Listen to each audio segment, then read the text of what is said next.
Hi friends, this is IT cinema buzz அப்டேட்டில் அடுத்தது ஒரு எக்ஸைட்டிங்கான ஒரு அப்டேட்டோட வந்திருக்குங்க. ஐஎம்டிபி என்ற வெப்சைட் நம்ம எல்லாருக்குமே தெரிஞ்ச ஒரு விஷயம் தான். ஸோ அதில் வந்து ஒரு படம் ரிலீஸ் ஆகிறதுக்கு முன்னாடி அந்த படத்தோட சினோனிம்ஸ் வந்து வெளியிட்டுருவாங்க. ஸோ பல படங்களுக்கு பார்த்தினாக்கா அதில் சொன்ன அந்த விஷயம் அப்படியே வந்து படத்தில் வந்து மேட்ச் ஆகிருக்கும். அந்த மாதிரி தான் இப்போ கூலி படத்துக்கு அவங்க என்ன சொல்லியிருக்காங்க, அதில் என்ன வருது அப்படின்னு சொல்லிட்டு இப்போ எல்லாருமே நெட்டிசன்ஸ்லாம் தேட ஆரம்பிச்சிட்டாங்க. அதில் அந்த வெப்சைட்டில் இந்த படத்துக்கான அந்த மையக்கரு என்ன அப்படின்றது அவங்க பாட்டம் என்ன போட்டிருக்காங்க. அதில் என்ன சொல்லிருக்காங்க அப்படின்னு பார்க்கும்போது, ஒருத்தன் தன்னுடைய பாஸ்ட் லைஃப்ல செஞ்ச ஒரு சில தவறுகள், ஒரு சில விஷயங்கள் அவனோட ப்ரெசன்ட் லைஃப்ல அவனை வந்து பின்தொடர்ந்து அவனை பழிவாங்க, அவனை வந்து பார்த்தீங்கன்னாக்கா பின்தொடர்ந்து வருது.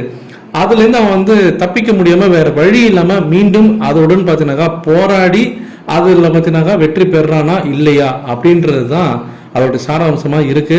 ஸோ கூலி படத்தை பொறுத்த வரைக்கும் ஏதோ நம்ம பெருசாக வந்து நம்ம யோசிச்சுருக்கோம். கண்டிப்பாக அதை தாண்டி ஏதோ ஒரு பெருசாக இருக்கு.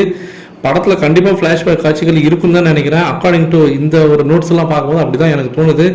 இது உங்களுக்கு எப்படி நீங்கள் எடுத்துக்கிறீங்க? கண்டிப்பாக அந்த வெப்சைட்டில் சொல்லக்கூடிய விஷயங்கள்லாம் வந்து உண்மையாக வருதா படத்தில், இல்லை அவங்க ஜஸ்ட் லைக் தட் அப்படின்ற மாரி அவங்க வந்து ஏதாவது ரிலீஸ் பண்ணுறாங்க அப்படின்னு நினைக்கிறீங்களா?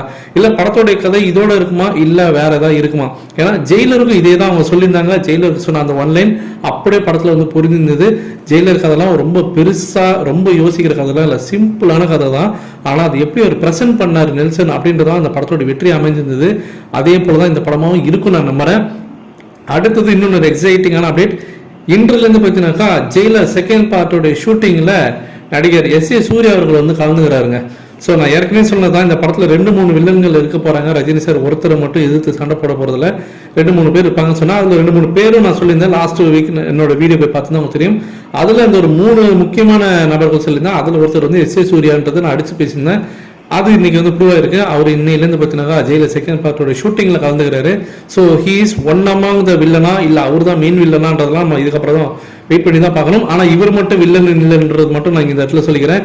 நீங்கள் எந்த அளவுக்கு ஜெயிலர் செகண்ட் பார்ட்டோட அப்டேட்ஸ்க்காக எதிர்பார்த்து காத்திருக்கீங்க அப்படின்றத மறக்காம கீழே சொல்லுங்க ஃப்ரெண்ட்ஸ்.